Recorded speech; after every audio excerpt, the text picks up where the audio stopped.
right, thank you all for coming on this Monday after our strange week last week with 4th of July in the middle of the week. We are the Bots and AI Meetup. We've been around for the last couple of years, and our focus is to create a community around artificial intelligence and its applications to business. So we've been featuring talks on bots, on AI, and today we're really excited to bring a talk on RPA, robotics processing automation. Honestly, when we first created this topic, I was like, yeah, there's not going to be that many people interested in RPA, right? It's like an acronym, what does it mean? But I'm surprised you guys have sold out and packed this entire room. Because we New Yorkers are excited about using robots and automation for our work. So first, we want to give this is our agenda. We've already networked and had refreshments. Talk about our sponsors, and the very first talk today is going to be by Dennis. I'll introduce him later, but he'll be talking about AI agents and how they're making us all managers. And then we'll be followed by a talk by Peter Saber from Ernst & Young, who will be talking about RPA and how they're using it in the accounting business.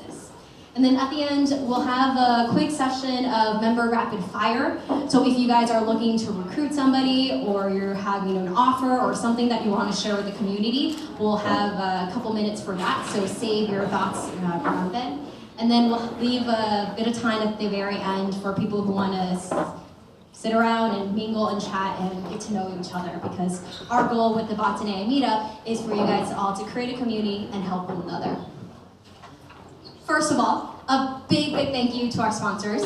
We would not be here without first BetaWorks for hosting us. So with that, I would like to introduce Dennis to share a little bit about X.ai and also give us a talk on how they're using robot processing and automation to help make our lives easier.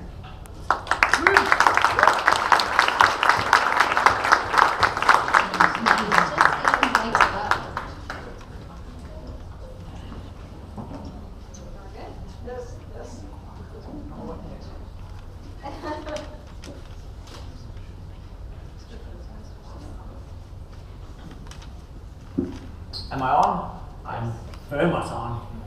So I like the compliment of your favorite Danish entrepreneur. It's like 3 of us. So the other 2 guys are also nice. That I can say. So how many of you have heard about X.ai before?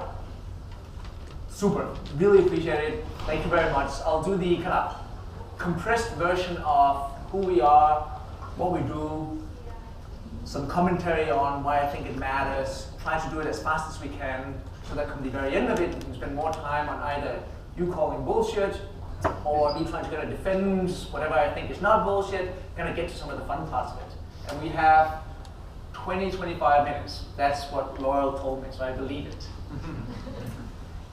There. On the entrepreneur side, that 23 years, that hurt a little bit. So just saying.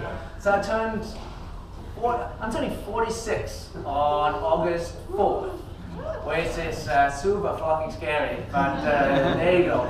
And the funny story about entrepreneurship, which is not even part of this, is that I never wanted to be an entrepreneur. So my dad, my uncles, my cousins, all ran their own companies. So all I wanted to do was just get my CS degree, I'm Danish, go home, get a job at IBM, take my bicycle out, leave work at 4, have 6 weeks vacation, the whole thing would just be awesome. And that was my kind of plan A. And the way the whole thing started was I did game development to kind of fund, this was Denmark, right? School was free, but conceptually fund my college studies.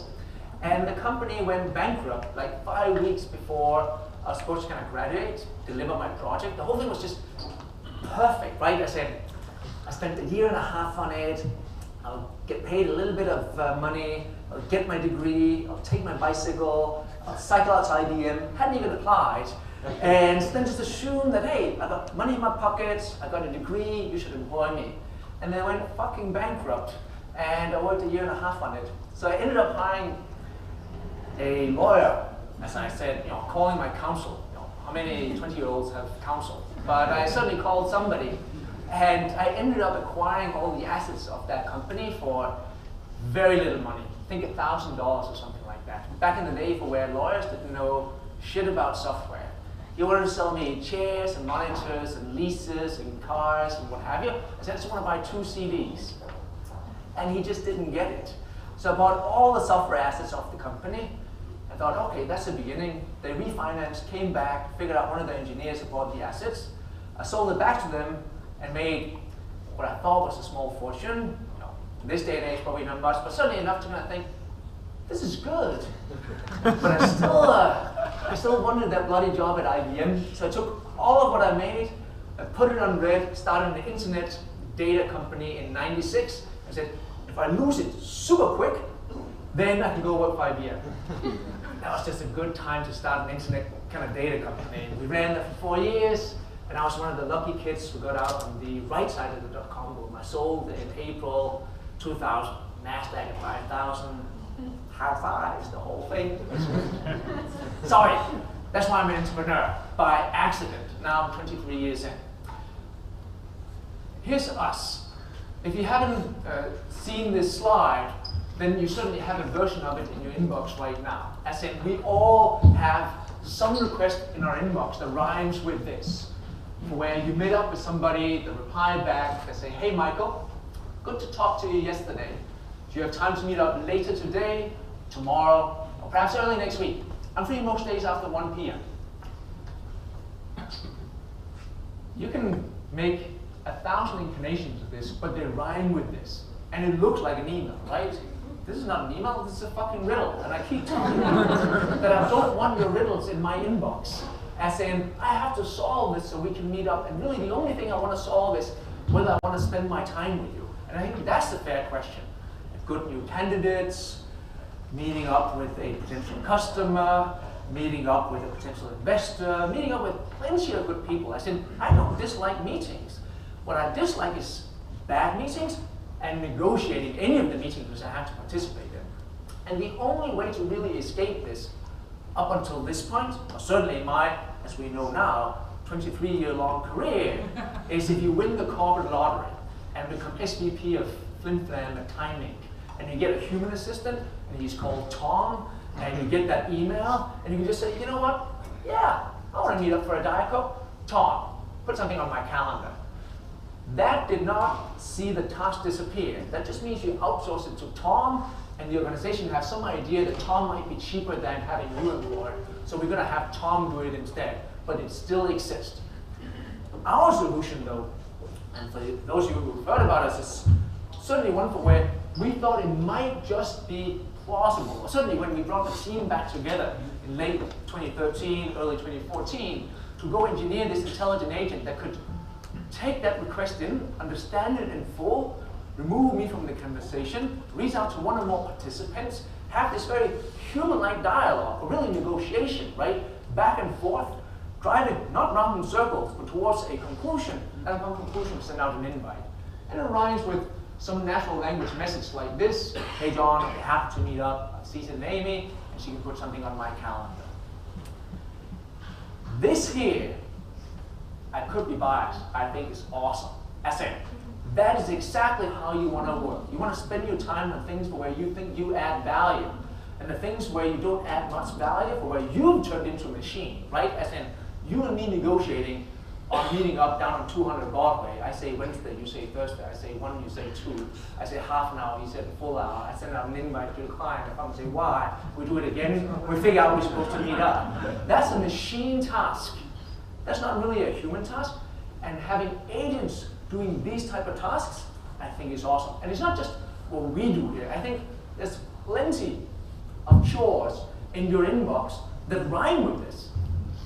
As in, there's nobody in here who says, you know what, I'm really looking forward to getting another 2 beers tonight, then go home and do my receipts, which I need to get reimbursed before the middle of the month. No, you don't. You fucking hate it. As in, the last 10 bagels I had, I didn't have reimbursed because I don't have the energy.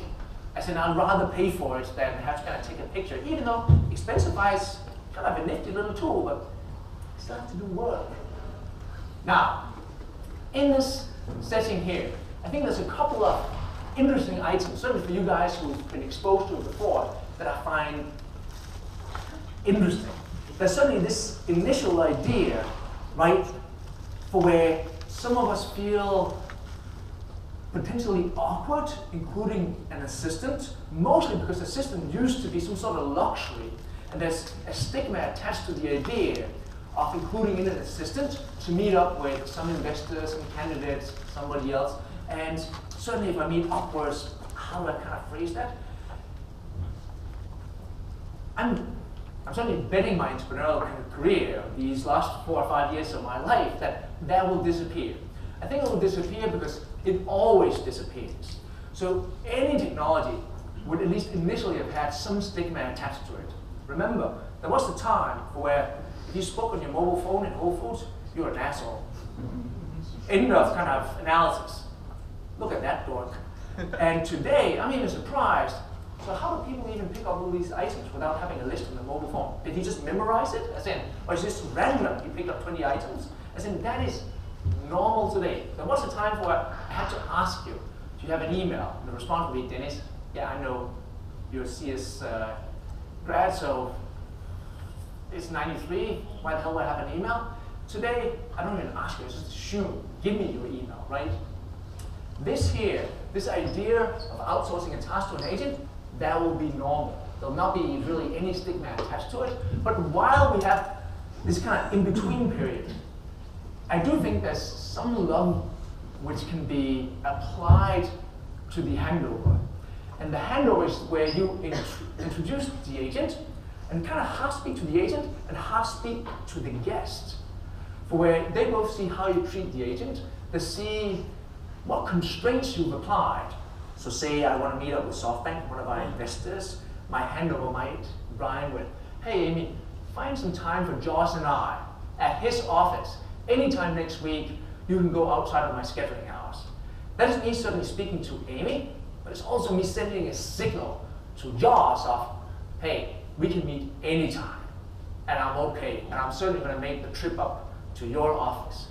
And that is certainly a way, not just for this particular agent, to solve these potential stigmas that come along with it in the beginning. Now, on the other end, there's some change certainly in my own idea of what we were trying to solve. If I look back on day one and day now, there was some geek inside me in the early days that had some joy attached to the fact that we ran these thousands of Turing tests every day, and we won some of them. As in, we had a whole dialogue back and forth, fully negotiated, and the individual never figured out it was a machine. I thought, that's pretty fucking awesome. As in, we have a real product here for where he got served and served so well that he didn't even get it. Now, 4 years later, from a design point of view, if you want to take a note, I don't think there's really much to win here. So if you want to play a game of fooling people into believing that your bot or agent is a machine, I think you have to think through, what are you winning? As in, once you see them fool, what have you won? Probably not much. A little bit of geek joy at your end, but what if you not fool them, have them halfway in, and then they figure it out, then you probably lose a lot. As in, there's not really a fair comparison. Very little to win, a lot to lose. So we are leaning heavily over the last couple of years into the idea of full disclosure. But that does not suggest that you can't converse in natural language. That does not suggest that you can't kind of get to the end of it and somebody will still thank the agent. I'll give you a little stat here. So in 11% of all the meetings which we schedule, at least one of the emails in that dialogue will have no other intent than gratitude. Think about that. As in, 1 out of 9 emails in that regard will have something come back that simply rhymes with, oh, thank you very much. I appreciate you setting this up. So sorry for not replying back in time. Who writes that? How much time do you have? As in, you paid me to deliver this machine to you, and now you're writing a machine back saying thank you? That seems odd, but not any more odd than I certainly think we will be building a new type of relationship with these agents. As in, it can't be a nothing relationship, it will be a something relationship. And I'm not sure what that something is just yet, but it will be not what you and I have, we're close, but something else. And I find that really interesting. Now, in that setting, where we do create these relationships, I think it's certainly very likely, and this is where you can call bullshit, that we'll see some paradigm similar to the bring your own device, right? Remember, there was a time where if you brought your own mobile phone to work and checked the corporate email, or you logged in from home, that was first warning. As in, if you do that again, you don't work here. You were a rebel if you did that.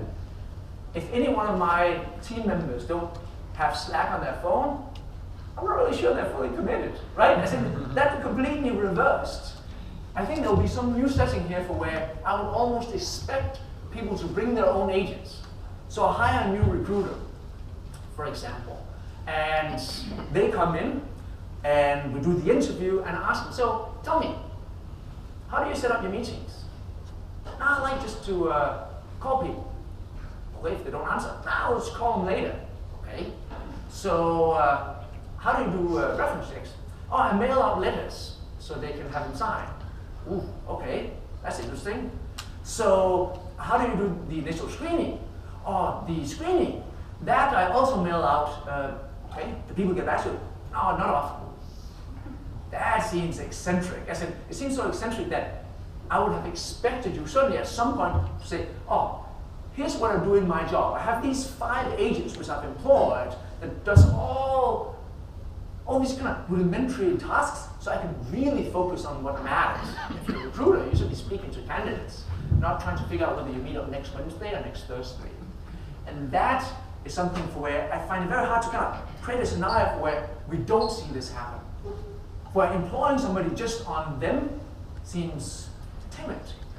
Today we bring in our kind of degree and what have you, which is kind of silly, but this will be interesting. I bring in an agent which I've trained for 2 years, who knows every kind of idea of how I want to behave. That's who you hire, me, these AIs. And when that happens, we are conceptually managers. You might not be managing humans. You might have to have an initial career before you turn into a team lead and get the first 3 people to kind of manage. But now, right out of college, you are a manager. You are managing kind of 11 AI agents. You need to know who to hire, how to train them, how to maintain them. When they don't work, how to kind of terminate that relationship and find somebody new. It's a very kind of similar relationship. And that is something which I'm not sure any 22-year-old is completely ready for, but I think it's a skill they will be forced to pick up. Click. That was my very quick version of why I think we are awesome. And before I do the QA, the first thing you should do is run to X.ai and sign up for a trial. Then you make me happy. Thank you very much.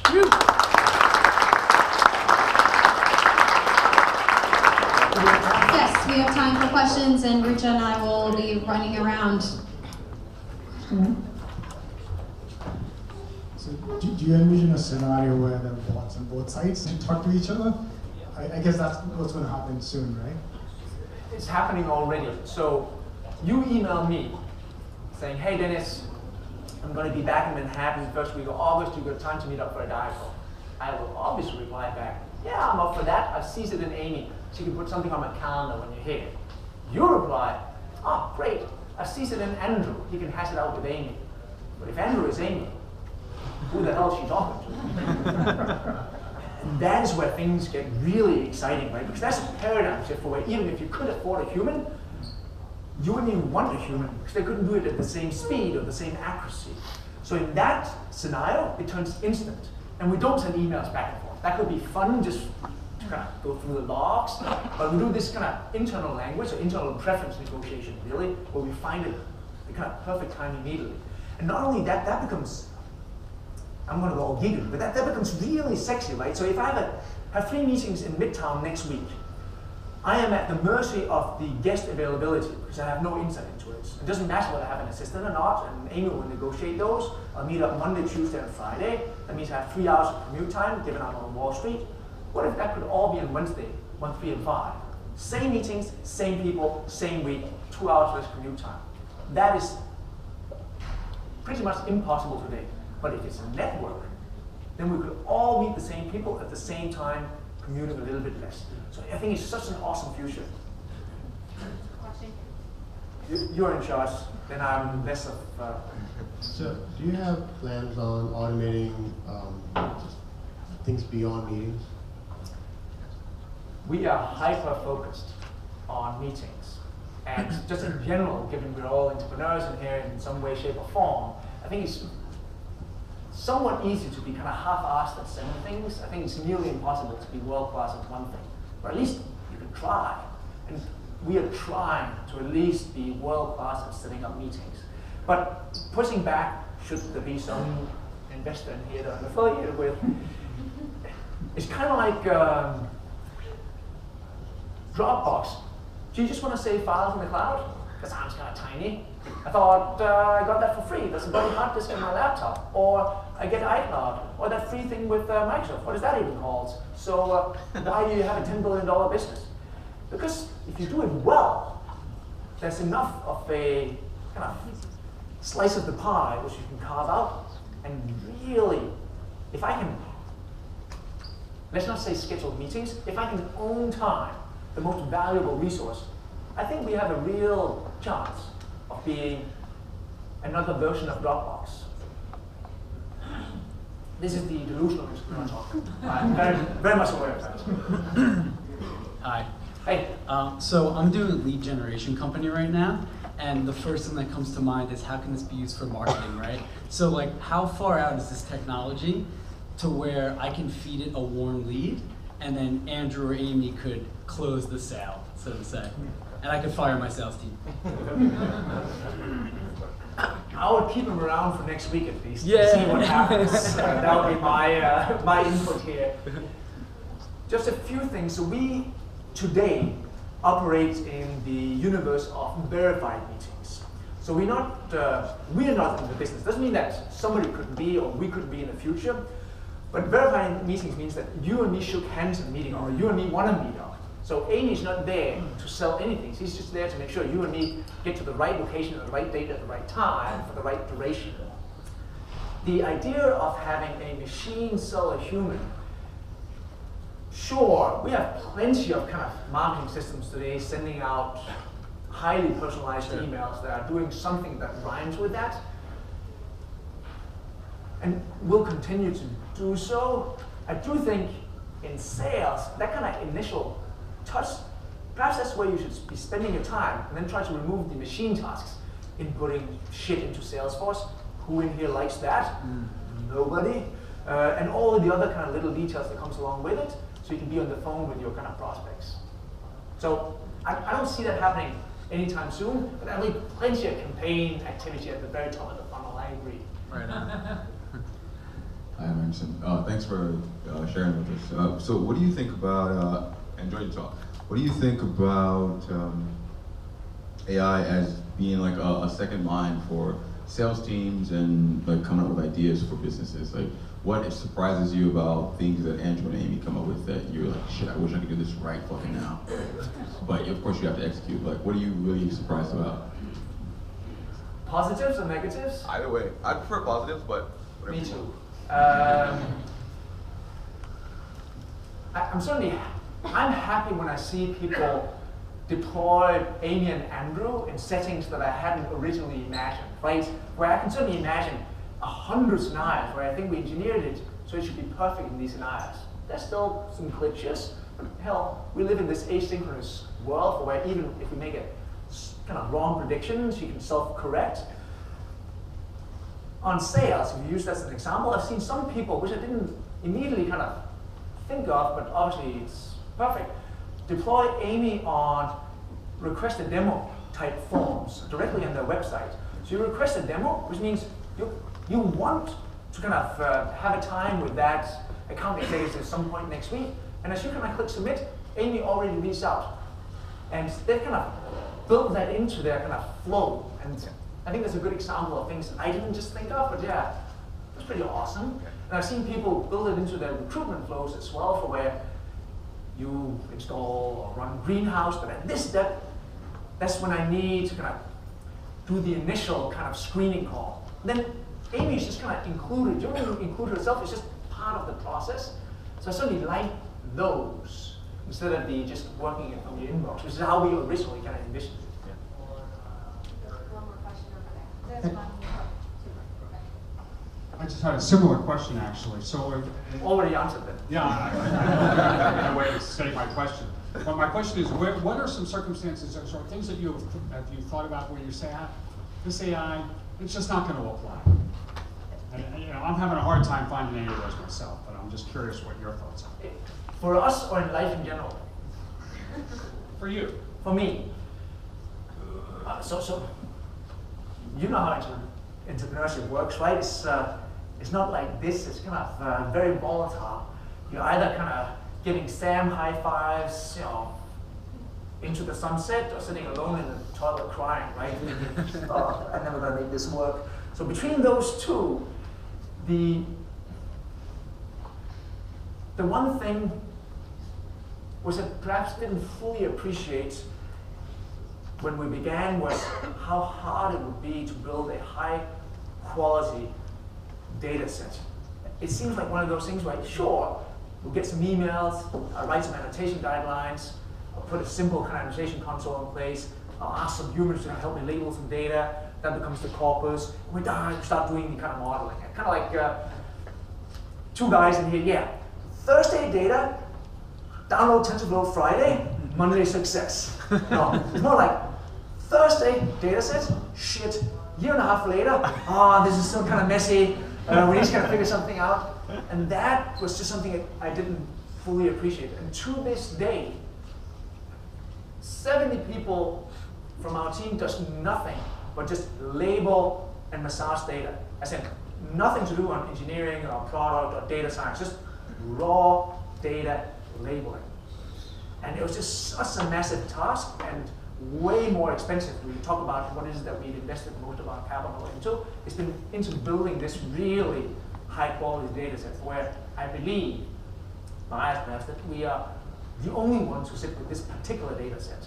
Now it's just up to us to figure out how to commercialize it. One last question here. Yep. My question is totally the other side of the spectrum, basically. How do you preserve the privacy of the communication between your clients and the agents? So we adhere, first of all, to SOC 2 Type 1, SOC 2 Type 2, GDPR, and all of that good stuff you would expect from a company who's exposed to email dialogues. So one, that I just want to make sure we're on the same page here. One, Amy is not reading your emails. She does not have access to your inbox. She will read the dialogue if you CC her in.